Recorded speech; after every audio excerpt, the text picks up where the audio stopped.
my money. Let's not forget that one. I spend what I want because I work for it.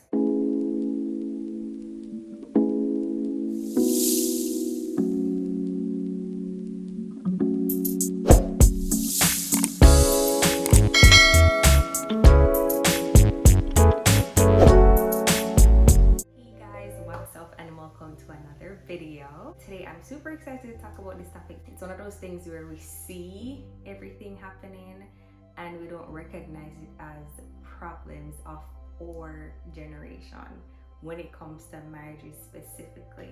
One of the biggest issues or problems with millennial marriages today is the fact that there's not enough counsel. I talked about in my previous video the fact that my husband and I did premarital counseling even before we got engaged, because I thought it was so important for us to get that solid advice and solid guidance from someone who was trained in the area of marriage to be able to lead us to that journey or through that journey. What I've noticed, and I've noticed this with millennial married people, is that they take counsel from people who are not even married, or they don't take counsel at all. And I think that's a big issue. I talk about in my previous video the fact that we don't know how to be married. It's honestly a learning journey, like so many things in our lives. We learn how to be married. We learn how to coexist with somebody else. And so it's important to take advice and counsel from people who have the knowledge to give. But then you have people who are taking advice from people who are single. Y'all, that cannot work.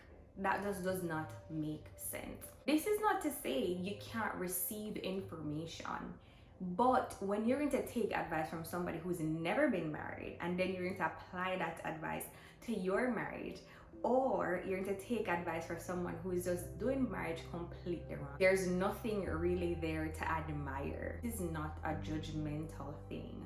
This is just practical.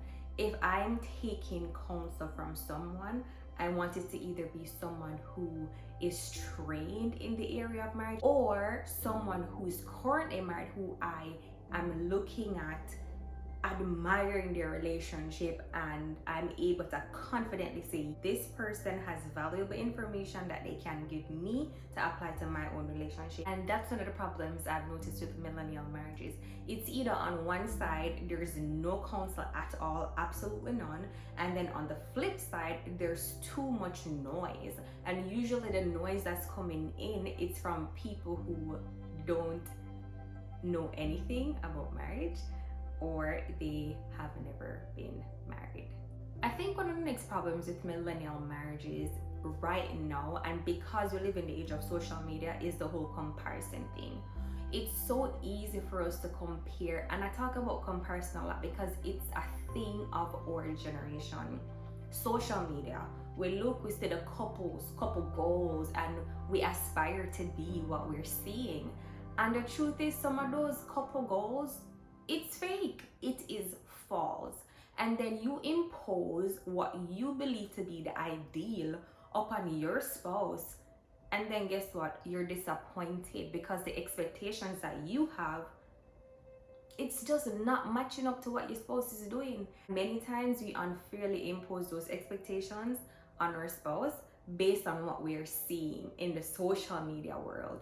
Or it doesn't even have to be social media. Maybe you have a friend who is married and you're looking at their relationship and you're like, oh, this is what I want, this is what I want my husband to do, or this is what I want my wife to do. And it just does not work out because you are not expecting your spouse to do the exact same thing, because you're comparing your relationship, because you're comparing what they're doing, and you want to impose that on your person. Guys, just leave that out the door. I don't think that is fair to your spouse.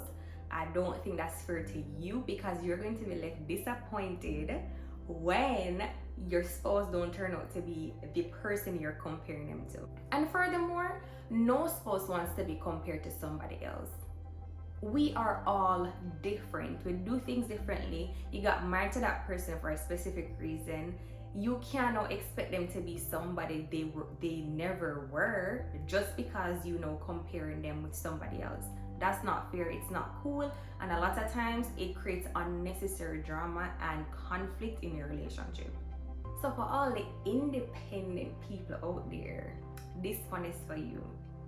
Nothing is wrong with being independent. Listen, when you get married, you're still an individual. You still have individual pursuits, you still have individual dreams, you're still a person. But even the Bible says that the two become one. And I think it was specific in saying that because God knows how we are when it comes to our independence. So let's talk about this independence syndrome, because I think it's a thing of our generation. We become so invested in this me idea. Mind you, we're in a culture that is very me-centered. It's all about me, it's all about my needs, what I want to do, where I want to go, where I want to live, what I want to wear. Independence at its best. Oh, my money. Let's not forget that one. I spend what I want because I work for it. That is a big issue with millennial marriages. It's not to say it's not an issue in other marriages, because I'm pretty sure that's an issue. But because things and times have changed and women have more autonomy, which is amazing and awesome, and things are better and opportunities are much greater for both men and women, the independence issue is like a sore thumb in marriages, because now everybody wants me and mine and don't recognize that it's a we thing. It's our money, it's our house, it's our business. If you guys made that business together, it's ours, right? It's not yours and it's not mine, it's ours. You have to have that mindset to keep the cohesiveness in your marriage. The minute you start to do the your thing, my thing, conflicts, unnecessary tension, like that is just setting up your relationship for failure. And I think you will definitely see that in some relationships, and some people will say, oh, that works for me, it's my money, it's your money, I can do this and I don't need to consult my spouse about it. I'm my own grown person. And this is not to say you're not grown, because you are grown. You can make decisions on your own. There are decisions that you can make on your own, but not everything, because you have to learn to consult your spouse. And I think that's one of the problems with millennial marriages, and I see it so often. I see it often. I see it and I'm like, no, that's just a no. Learn to work together, bring it in. It's a us thing, it's a we thing. When you said I do, or when you do say I do, you're committing to a us journey. It's about us. And again, it does not take away from your individuality, but you have to recognize that this calls for working together, communicating, being accountable to somebody else, having to ask someone else for their opinion on some decisions. And naturally, especially if you're someone who's been very independent all your life, that's gonna be super hard. But guess what? You can do it. And guess what? It makes for a happier, a healthier marriage. It really cultivates that kind of teamwork that's necessary for a successful relationship. The next thing I'm gonna touch on, I think in so many areas of our lives as millennials, this is our big one. We are from what they call the microwave generation. It means that we need what we need right now. We don't want to wait. We don't have no patience.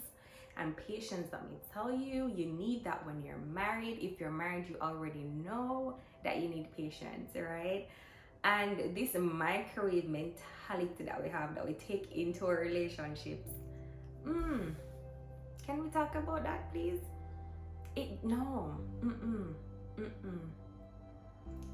The microwave mentality makes us want everything now. We want to see the change now. We can't wait. We don't want to work through the process. We just want to see results. And the truth is, and I'm going to burst some people's bubble that have the microwave mentality, Marriage is the complete opposite. You're getting married to someone who, say you get married at 25, you're getting married to someone who's been doing something a particular way for 24 years. You expect this person to completely lose a habit or something that you have an issue with in 1 year, in 2 years, in 3 years. It's not gonna happen. It is not gonna happen. It doesn't mean that they can't actively work on it, but the reality is it's not going to happen. Just lose the mindset from now, because that does not apply to marriages, y'all. In marriage, it takes time. I'm 3 years in, and trust me, I still have to give it time, and my husband still have to give it time. Us not being able to completely resolve an issue, a recurring issue for the past 3 years, doesn't mean that we're not meant to be together, or it doesn't mean that we have a failed marriage. It just means that we need more time to get it together. It means that we're so rooted in our own ways that it's gonna take time for us to unlearn the things that we've learned. You have to give it time. So if you're going to come into a marriage with this microwave mentality, because I think it's a big issue in our millennial generation, we just do not like to wait. Reality check, you're gonna have to give it time. It takes time to grow. Any good thing that you look at around the world, if you ask them how much time did you take to develop this, usually they've put in hours or years into creating what they currently have. It's the same idea with the marriage. You have to put in the time, you have to be patient with the process. It doesn't just happen. And we, with our mindset, we have to be cognizant that we're in a generation where we don't like waiting, and because we have everything at our fingertips, it's easy to be impatient. Seriously, it is. We don't have to wait on a lot. We have the food service delivery, just order on Grubhub or the other ones. I mean, they have so many these days. We don't have to wait. Fast food, like everything we want at our fingertip, the internet. We don't even like to wait to load a page on Google. That's how bad we are. So we have to learn to be patient, and we have to learn that if you want a successful marriage, if you want something of quality, you have to put in the time, and you have to be patient with the process. I don't know what you would call this exactly, but I think a problem with millennial marriages is the fact that we aren't very resilient. And I say that cautiously because I think our generation is actually very resilient. But this is what I mean. We don't want to go through the process, and I think it goes back to the microwave generation.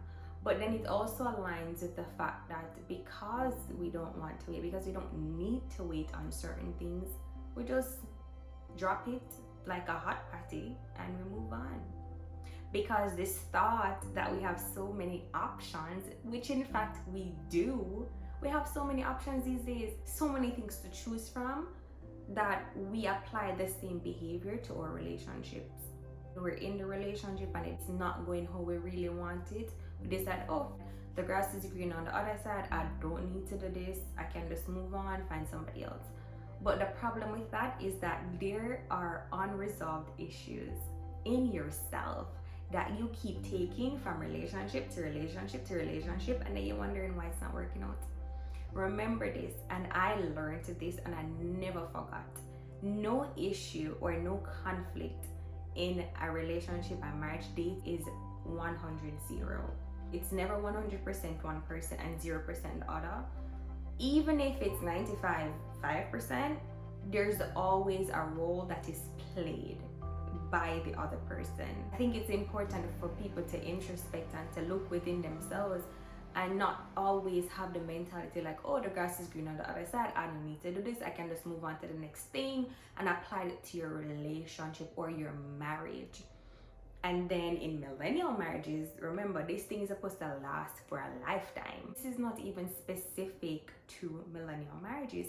This is specific to marriages in general. I feel like you can walk away anytime because there are more fish in the sea. But sometimes you have something special, and because of our mentality, because of our mindset towards things, we miss out on something so amazing just because we don't have the patience to go through the process and truly cultivate what we want. It's very important for us to take counsel, find good counsel, find good people who can speak into your marriage, find good people who can encourage you, who can show you the way, who can give you an idea. Don't compare your marriage with anybody else's. Everyone is in a different stage of their marriage, different season of their marriage. And so you're over here comparing somebody that's in the summer when you're in winter. Marriages have seasons, and that is normal. You're in your winter season, you can't be comparing somebody in summer because they're in a time of bliss, but you don't see when they're in their winter. You don't. So it's kind of not fair for you to compare your relationship or your spouse to a whole nother relationship. Don't be of the microwave mentality in your relationship. It takes time. It takes time to grow. It takes time to process. It takes time to get what you truly want in your marriage. So be patient with the process. Be patient with your spouse, and don't be too independent for your own good. Don't be too independent just because you can. It's not your this and it's not your that. There is a place for that. There is a room for individuality, but this whole independence mindset, like it's mine and it's me, stay single. If you want to be independent, you don't need to be married. It's as simple as that. And remember that the grass is not always greener on the other side. Thank you guys so much for watching my video. Definitely do not forget to subscribe to my channel, like, comment, share it with your friends, and come back for another video. Hit that bell button so you don't miss a video from me. Thank you guys so much for watching, and have a wonderful